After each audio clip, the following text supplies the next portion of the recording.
persepsi yang kita tangkap, semua sudah lumpuh. Iya. Kecuali mak-mak. Maka hormat kita kepada mak-mak Sumatera Utara. Iya. Saya himpun data dari BNN, 4,9 juta masyarakat kita ini sudah terkontaminasi menjadi penyalahguna narkoba. Iya. Memang kewajiban mereka tuh nggak perlu dipamer-pamerkan ketika dia nangkap. Di Mandailing Natal tahun 2025 lalu, Ya. umumnya ibu-ibu nih menggerebek rumah bandar narkoba. Bayangkan mak-mak saja bisa tahu itu lokasi Iya. narkoba. Iya. Tanda kutip melecehkan profesionalitas aparat penegak hukum. Iya. Betul secara telanjang loh. Iya. Menurut saya Pak Presiden melalui Kapolri itu harus mencopot Kapolda Sumatera Utara, Kapolres yang terlibat di daerah itu gitu, Kapolseknya. Iya.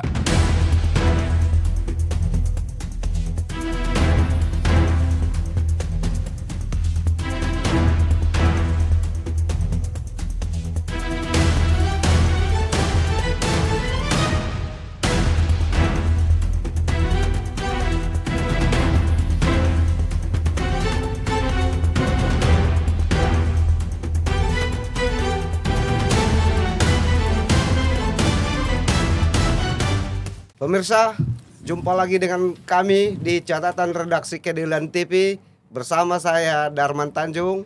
Bonar Karo-Karo. Samsul Mahmudin. Sore-sore lagi kita bicara soal bangsa, soal perilaku masyarakat. Nah, satu hal yang paling membuat kita miris juga nih sebenarnya ya. Ada video viral kemarin mak-mak di Labuan Batu Utara, Sumatera Utara. Dia dengan gagah mendatangi barak narkoba. Pemain-pemain itu berkumpul di situ. Dia shoot dengan videonya dan itu menjadi viral. Ternyata sebegitu dramatisnya keadaan itu. Masa sih polisi nggak tahu TKP-nya seperti apa? Kok setelah mak-mak ini viral baru ada reaksi dari polisi untuk membakar TKP gitu? Gimana? Persoalan kalau kata orang Medan sih narkoboy ini memang luar biasa di Sumut. Iya, ngeri-ngeri sedap kan? Ini memang jadi pelajaran berharga lah untuk semua orang ya, termasuk bapak-bapak sebenarnya. Iya.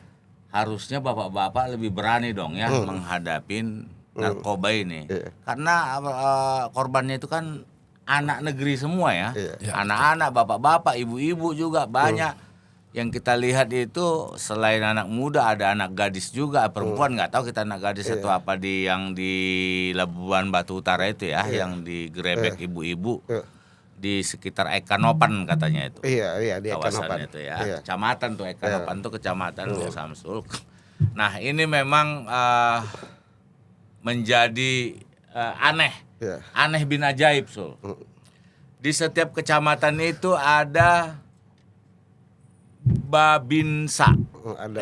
Ada Babin Kamtip, Mas. Ya, dari polisi, dari tentaranya Babinsa.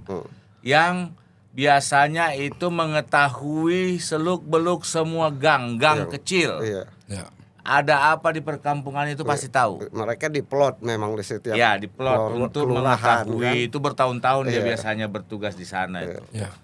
Ada juga dari Satpol PP, dari pemerintah sipilnya, kan?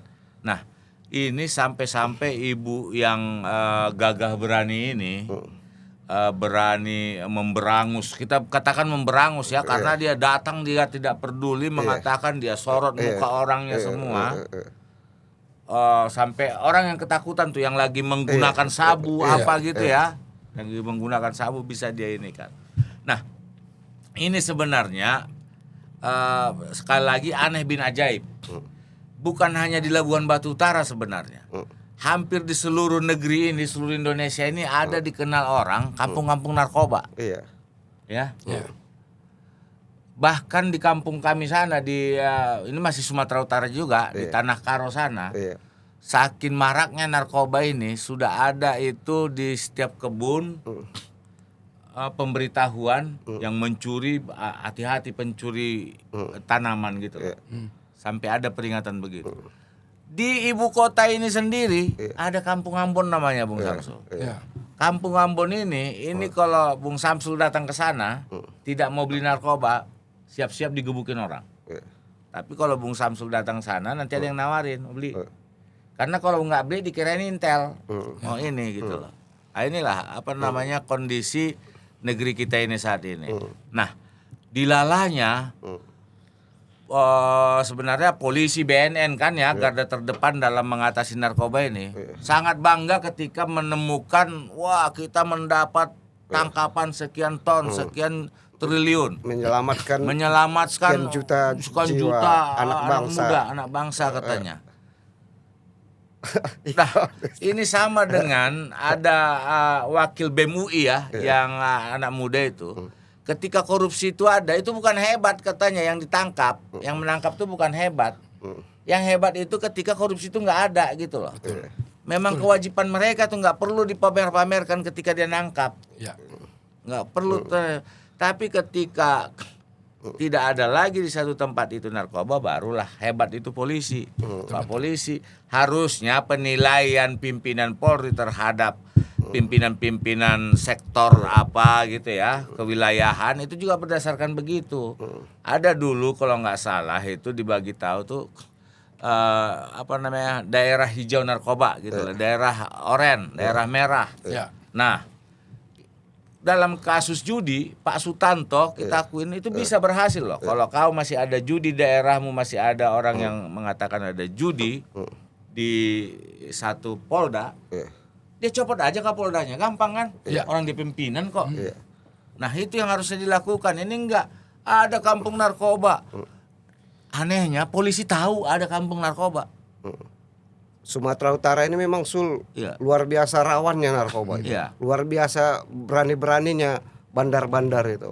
Dan maraknya itu sampai ke desa-desa Peristiwa kayak dibilang Bonar ini, yang kejadian di Labura ini di Mandailing Natal tahun 2025 lalu. Umumnya ibu-ibu nih menggerebek rumah bandar narkoba, itu diserahkan ke polisi. Tiba-tiba kata polisi kabur. Beberapa hari kemudian ributlah warga itu dibakar itu mah polseknya. Dibakar. Biar kata polisi dulu kan kesalahpahaman aja gitu, dikira disuruh kabur. Padahal kata polisi memang kabur. Warga marah, mereka udah tangkap karena korbannya suami-suami mereka, anak-anak mereka. Betul. Kasus viral ini sebenarnya ironi. Ironinya apa? Bayangkan emak-emak saja bisa tahu itu lokasi narkoba, tempat-tempat beroperasinya peredaran narkoba. Emak-emak dia tahu. Kenapa aparat penegak hukum yang bertanggung jawab terhadap pemberantasan peredaran narkoba, yang konon katanya ada 2 loh yang bertanggung jawab, Badan Narkotika Nasional, BNN, dan kepolisian. Dengan anggarannya besar, dengan pendidikan yang bekal pendidikan yang besar, dengan jumlah personil yang banyak, peralatan yang canggih, digaji negara lagi, ada pistolnya lagi. Iya, digaji negara. Kalau bahasanya Presiden Prabowo Subianto, sampai apa katanya? Semua yang kau nikmati dari negara. Dalam pidato beliau, bahkan semua pakaian yang kau gunakan itu diperoleh dari negara. Untuk apa? Untuk melaksanakan tugasnya. Nah ini tugasnya dilaksanakan di emak-emak. Baru setelah itu mereka gerak dan beroperasi. Ini sebenarnya sebuah pesan yang ingin disampaikan kepada Bapak Kapolri dan Bapak Presiden Prabowo, bahwa perilaku kejadian-kejadian seperti ini menggerus kepercayaan. Maka saya sepakat itu ada himbauan evaluasi menyeluruh terhadap pimpinan-pimpinan kepolisian di daerah. Kenapa? Kata Bung Bonar tepat itu. Kalau dalam judi itu ada namanya daerah merah, hijau, dan kuning. Mestinya pembagian evaluasi gitu juga begitu. Mampu tidak wilayah tanggung jawab hukum Polda ini banyak hijaunya daripada kuning, apalagi merah. kalau kita anggap merah itu tempat yang paling parah pada narkobanya. Ya, jadi tolak ukur keberhasilan pemberantasan narkoba adalah menjadikan di wilayah hukum Polda menjadi hijau. Itulah tolak ukurnya. Nah, ini kan kalau kita lihat apa yang terjadi di Labura Labura ini. Ini benar-benar tanda kutip melecehkan profesionalitas aparat penegak hukum. Betul secara telanjang loh. Dia datang sendiri pakai video. Enggak, anehnya enggak jadi pembelajaran juga bagi khususnya Polda Sumut ya. Kenapa saya bilang begitu? Tahun lalu ada lagu viral yang diplesetkan Siti Mawarni itu cerita soal peredaran narkoba di Sumatera Utara, khususnya di Labuan Batu. Dia menceritakan bagaimana lirik lagu itu narkoba bebas beredar di masyarakat. Petugas keamanan nggak bergerak, bandar-bandar narkoba ini kaya-kaya, itu sampai viral lagu itu. Harusnya jadi pembelajaran gitu. Ternyata nggak juga. Yang paling miris lagi Bung Darman, itu kan satu tempat yang digerebek si ibu-ibu berkerudung itu ya. Nah, beberapa hari kemudian dia gerebek lagi di yang lebih dekat dengan Polsek Kanopan namanya. Polsek Kanopan. Polsek Kanopan, Kampung Toba namanya. Ini jadi lucu nih. Setelah dia gerebek di rumah di satu tempat, ternyata yang ini pindah kemari. Pakainya. Didatangin lagi sama dia. Digerebek lagi.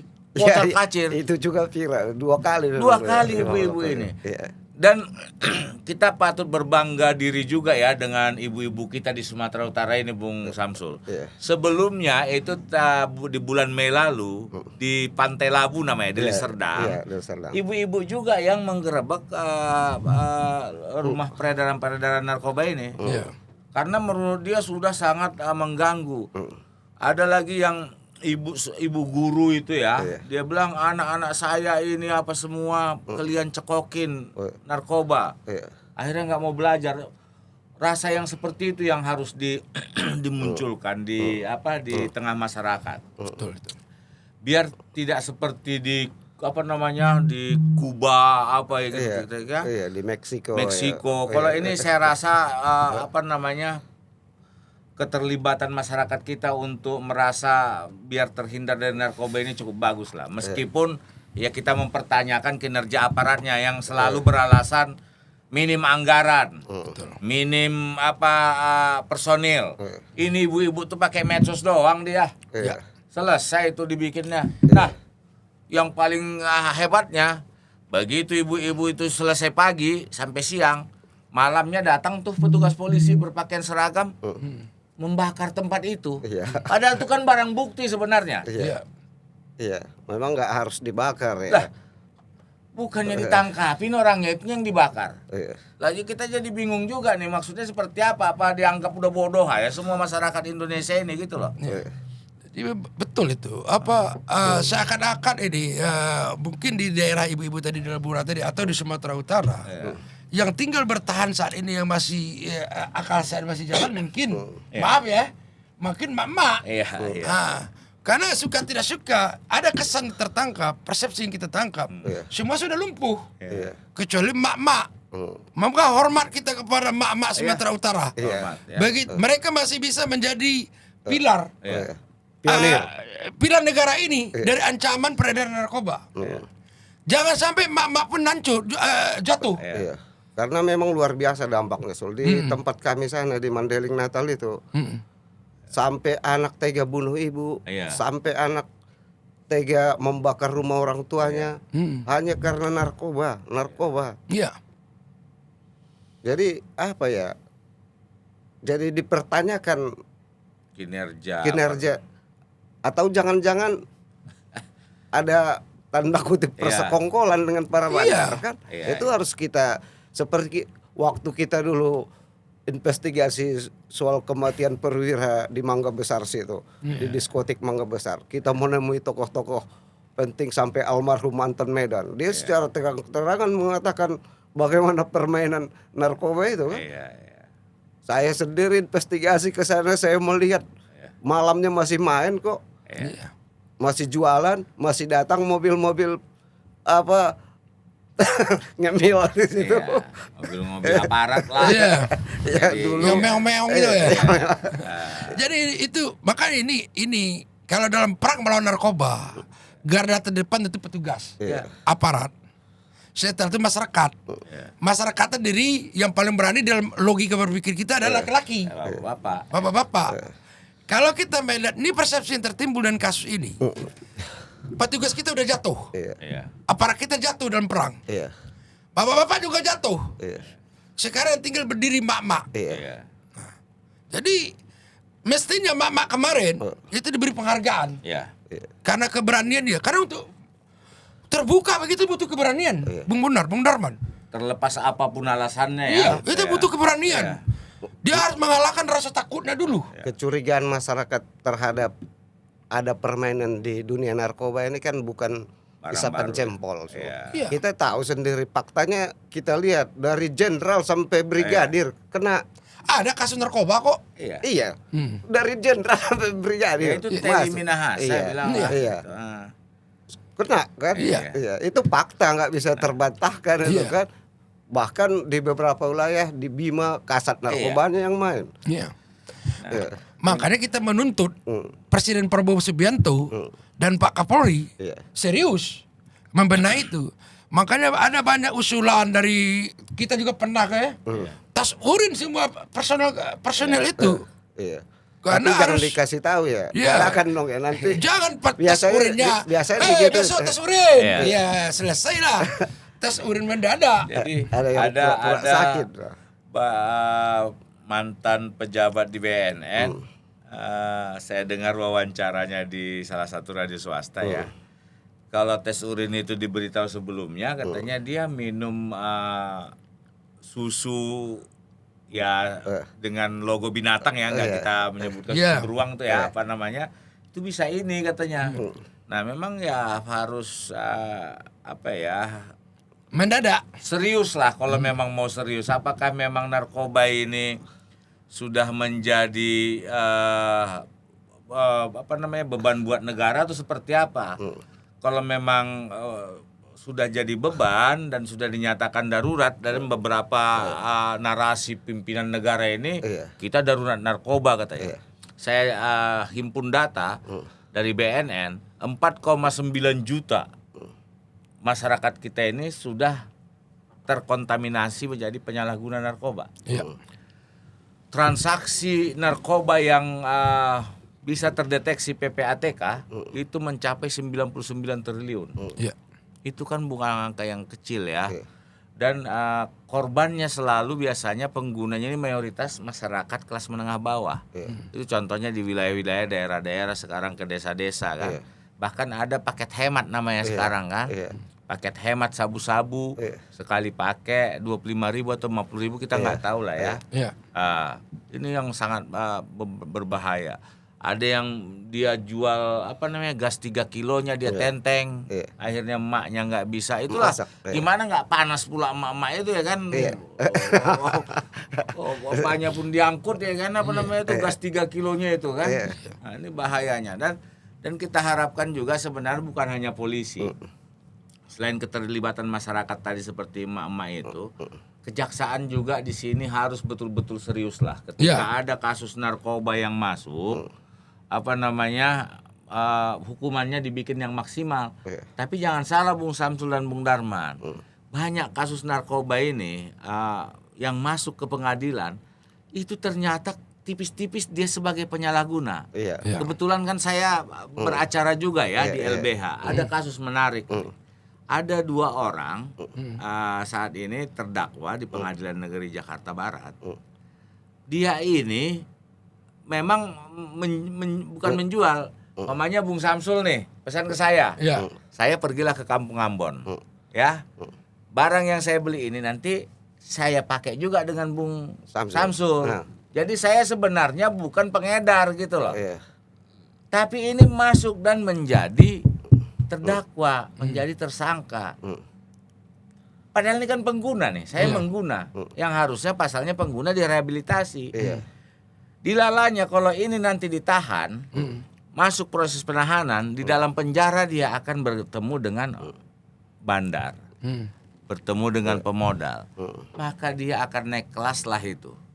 Makanya kalau soal pengguna itu kan, waktu itu saya pernah mengikuti press release di Mabes Polri. Di situ semua ada Menko Polkam, ada Jaksa Agung, ada Kapolri. Pak Burhanuddin tegas dia bilang gitu. Haram bagi kejaksaan untuk menuntut pengguna narkoba, pemakai narkoba. Jadi sebenarnya pemakai itu korban.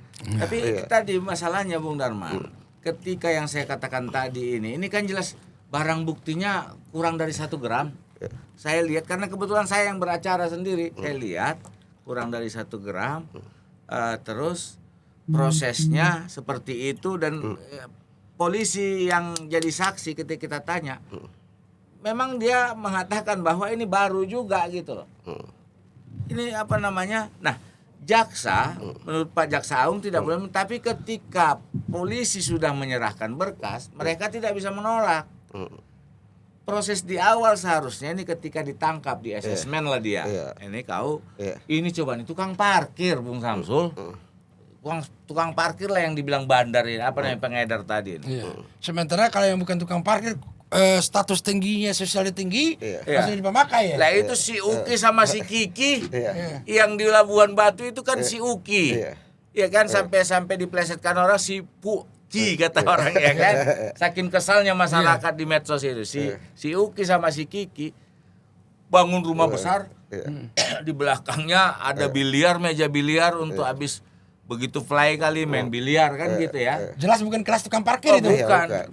Tapi jadi pemakai dipakai. Nah, itu aman, untung ada mama. Kalau enggak mungkin entah berapa puluh tahun lagi dia tuh berdagang di situ. Sebenarnya menurut Bung Samsul, peredaran narkoba ini yang dikatakan Bonar tadi, para pemimpin negeri ini, para pengambil kebijakan di Polri, di BNN selalu mengatakan bahwa kita darurat narkoba.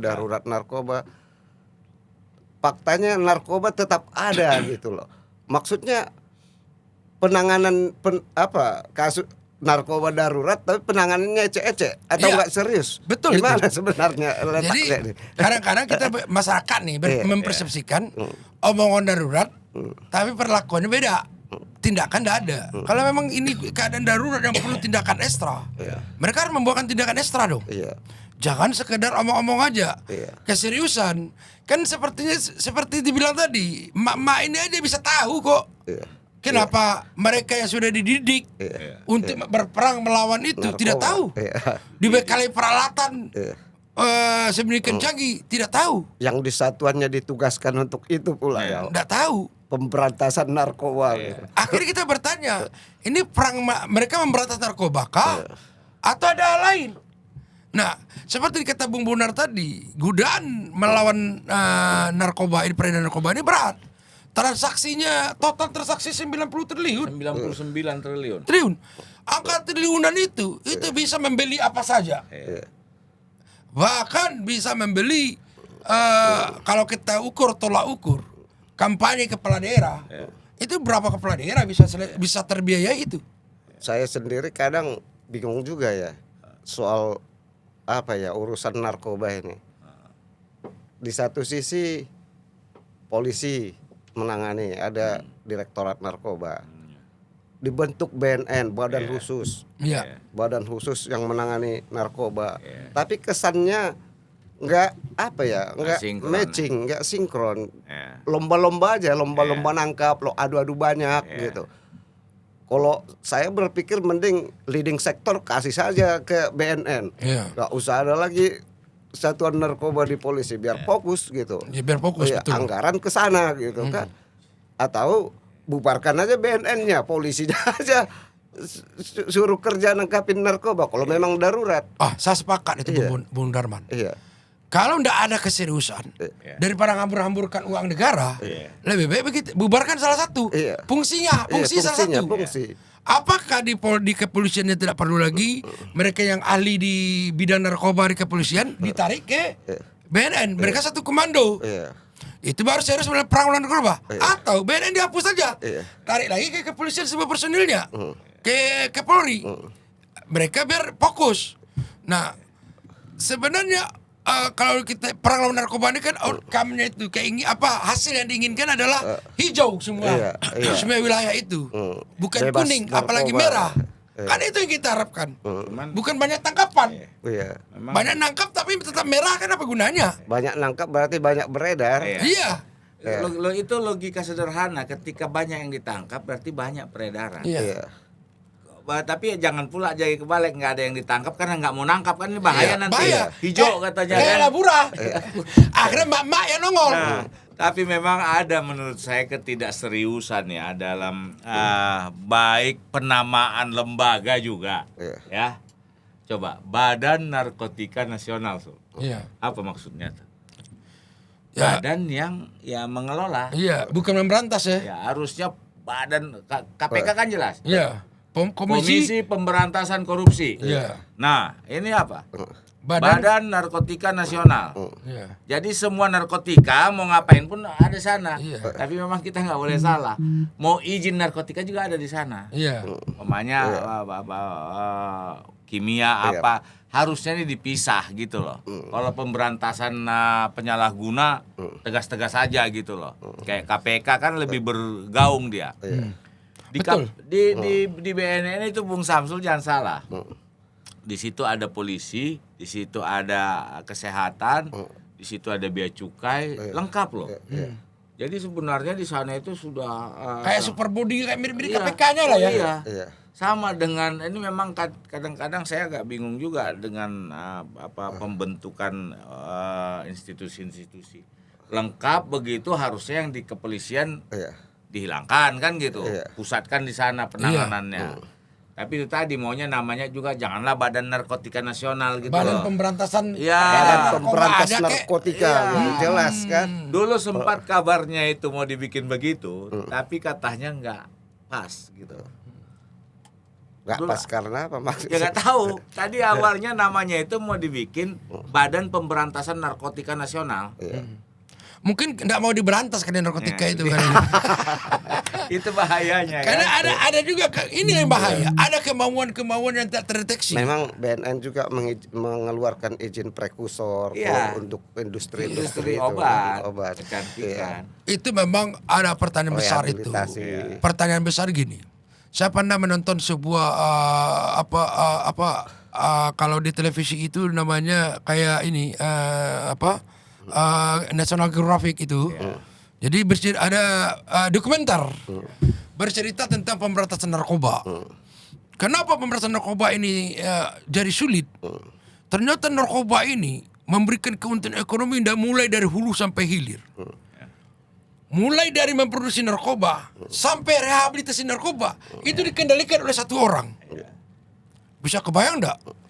Yang memproduksi narkoba, setelah produksi narkoba terjadi penyalahgunaan segala macam-macam, ujungnya ke rehabilitasi, kendali satu orang. Jadi uang itu dikendalikan oleh satu kekuatan, oleh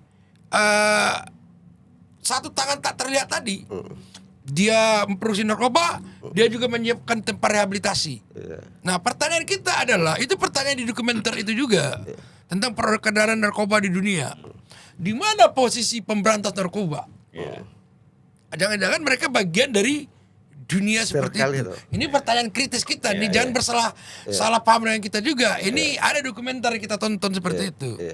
Itulah sulitnya memberantas narkoba. Karena memang seperti Bung Mondar bilang tadi, uangnya itu luar biasa. Nah, butuh pemimpin yang benar-benar bermental baja. Kalau kata Iwan Fals itu manusia setengah dewa itu. Nah, itu yang kita butuhkan. Ada nggak Kapolri bermental baja? Ada nggak Presiden bermental baja? Serius memberantas narkoba ini? Padahal kita tahu ya, pemberantasan narkoba ini kan juga salah satu nawacita Presiden Prabowo Gibran. Iya. Tapi ternyata peredarannya makin paten juga kan, luas juga. Sampai Presiden pun waktu pembakaran barang bukti ikut di Mabes dulu kan, yang diundang. Dan kita jangan salah juga Bung Samsul, Bung Darman. Saat ini banyak uang narkoba itu untuk masuk ke ranah politik. Itu kan sudah terbukti ya di beberapa daerah yang tertangkap kampanye ternyata pakai uang narkoba kan. Ada yang dibatalkan. Iya itu dia karena terbukti pakai menggunakan uang narkoba. Ini memang udah masuk ke semua sektor itu. Jadi kalau kita memang tidak betul-betul serius, dan yang paling gilanya Bung Samsul, para bandar, para apa namanya bos-bos besar narkoba ini, mereka itu lebih menyukai anak-anak yang masih remaja loh sebagai pengguna. Ya. Pokoknya Kenapa SD, itu, SMP, karena rentang waktu dia menggunakan akan tinggi. Oh, dia kayak nilai ekonomi Oh gini. iya, rentang waktunya ya. Kalau dari SD dia mungkin sampai umur 35 mati kan gitu ya, per dosis. Kalau umpamanya kayak kita umur 50 nih ya, paling 3 tahun mati kan gitu. Jadi nilai ekonomi dah gede. Iya, jadi mereka mulai mengedarkan, makanya ada yang permen dalam bentuk permen di ke sekolah-sekolah itu, makanya kita harus hati-hati betul. Anak-anak kecil itu begitu dia kecanduan dia akan mencari. Kejam ini. Iya. Kejam. Memang itu targetnya. Itu ada motonya mereka di peredaran narkoba itu. Mereka lebih suka tuh SMP sampai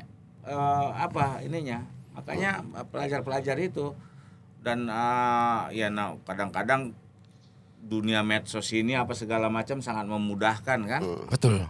Itu bahayanya. Dan Bukan orang tua sasaran mereka, jangan salah. Itu mengerikan nih. Sebenarnya ini harus perhatian dari presiden. Iya. Kalau remaja sudah menjadi target, ini lumpuh negara kita. Lumpuh. Karena bayangkan remaja ini akan ke depan nanti menjadi anggota DPRD, menjadi anggota DPR RI, menjadi dosen, menjadi guru, menjadi kepala rumah tangga, menjadi kepala desa, menjadi menteri, menjadi Kapolri, menjadi Panglima TNI, menjadi presiden. Bisa kebayang enggak? Produk apa ini, dampak ini? Ini kejam betul skenario ini apabila tidak ditanganin cepat oleh yang terhormat Bapak Presiden RI dan Bapak Kapolri. Itu Kepala BNN satu. dan Kepala BNN. Nah, saya sebenarnya dalam kasus di Sumatera Utara ini, dari beberapa kasus yang tadi ada di Madinah yang sampai dibakar, itu dalam tahun ini kok nggak salah itu 2025 kan? 2025 ya, 2025 ada yang di Deli Serdang, ada yang di ini itu sebenarnya gunung es lah ya. Masih banyak lagi kasus-kasus yang lain. Menurut saya Pak Presiden melalui Kapolri itu harus mencopot Kapolda Sumatera Utara, Kapolres yang terlibat di daerah itu gitu, Kapolseknya. Iya. Iya. Bedol desa ya. Iya dong, harus begitu. Bukti keseriusan. Kalau memang serius. Masih banyak kok polisi-polisi yang baik, yang punya integritas. Masa nggak tahu, ibu-ibu bisa tahu ada di situ gitu loh. Itu yang memalukannya. Iya. Itu disebut melecehkan profesionalitas aparat. Apalagi di Kota Medan sendiri kan katanya daerah-daerah peredarannya itu udah sangat masif kan. Dan yang muncul sekarang narasi-narasi memojokkan si ibu itu, Bung Sam. Dibilanglah bahwa anaknya karena anaknya menggunakan narkoba. Ternyata si Uki dan si Kiki ini keponakannya karena lebih kaya atau mau apapun alasannya itu, ibu itu harus dia cungin jempol. harus diberi penghargaan. Iya, penghargaan. Jangan polisi-polisi atau aparat-aparat yang berhasil menggagalkan aja yang mendapat. Itu memang tugasnya kok. Memang tugas dia, kewajiban dia itu dikasih uang, dia dikasih biaya negara ini untuk dididik dia. Iya, ibu ini nggak ada tuh. Iya. Pemirsa, peristiwa penggeledahan sarang narkoba di Labuan Batu Utara menunjukkan bagaimana ironisnya permasalahan narkotika di Indonesia. Seorang emak-emak berani tampil untuk memberantas narkoba. Merdeka!